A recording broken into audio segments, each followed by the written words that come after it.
Daredevil Born Again Season 2 has just finished on Disney+, and it is brilliant. But there is one moment in this season that has shocked the entire fandom more than anything else. And I think it is going to completely reshape Wilson Fisk as a character going forward. I'm talking, of course, about the death of Vanessa Fisk.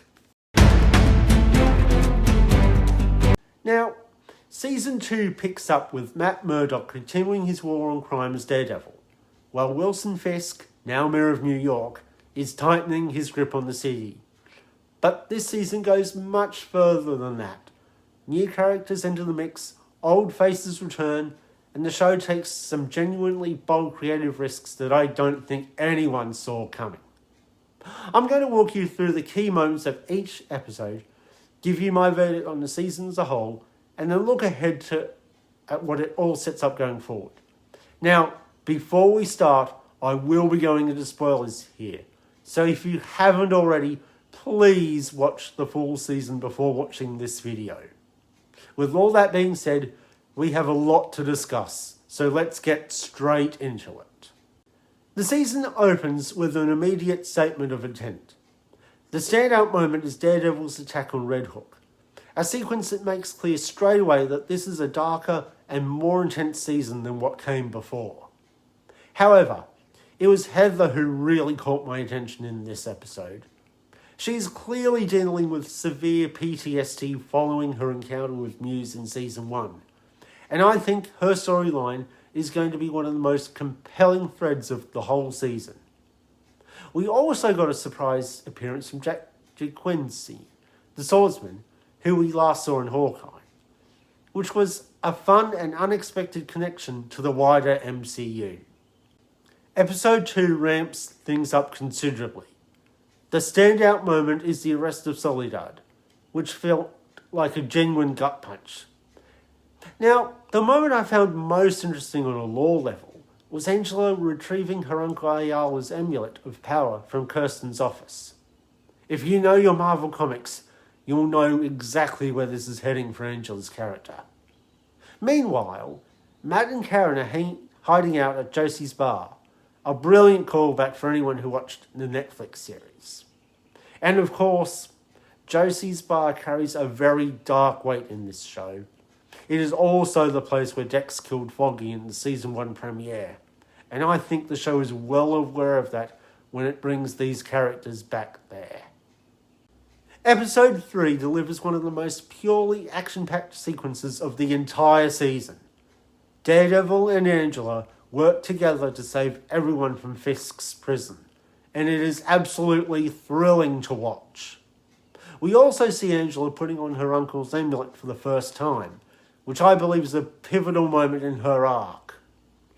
Running alongside all of this is the development of Jack's trial, which is building into a fascinating subplot that I'm really enjoying.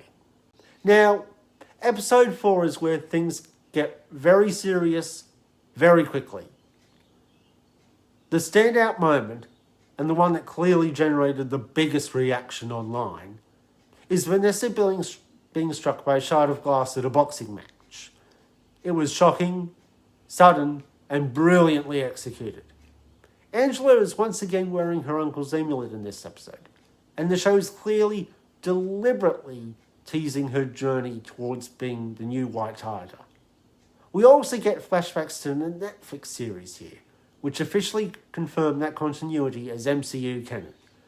I think that is a massive deal for longtime fans, and something I've been hoping to see for a long time. But as impactful as episode 4 was, nothing could have prepared me for what comes next. Episode 5 is, in my opinion, the best episode of the season. The standout moment is the death of Vanessa Fisk, and I think it is genuinely devastating. I think this changes Wilson Fisk as a character entirely. A kingpin without Vanessa is a completely different and far more dangerous man. On the character side, Daredevil returns to Dex here to try to save him from the anti-vigilante task force, which says a great deal about where Matt is as a person right now. And then we get the flashbacks, including, incredibly, a scene of Matt and Foggy helping Dex's neighbour.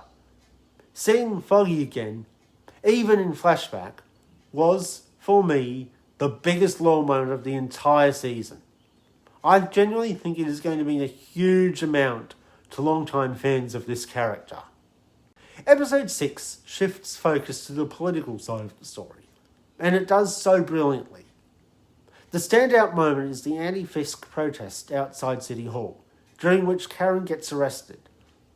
A sequence that is both dramatic and, I have to say, deeply satisfying.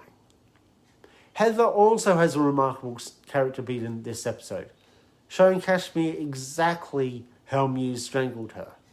It is raw, uncomfortable, and one of the most powerful scenes in the entire season. And then, of course, there is the moment fans have been waiting for. Jessica Jones makes her first appearance in this series. It is absolutely great to finally see her back. Now, episode 7 is the one I would consider the weakest of the season. Though I want to be clear that weak is very relative here, because it is still a strong episode. Karen's trial is the standout moment, and it is tense and well written throughout. Heather's confrontation with Karen is the key character beat, and it is deeply unsettling given what we know about Heather's mental state at this point. On the lore side, Jessica drops a name I was very excited to hear, Luke Cage.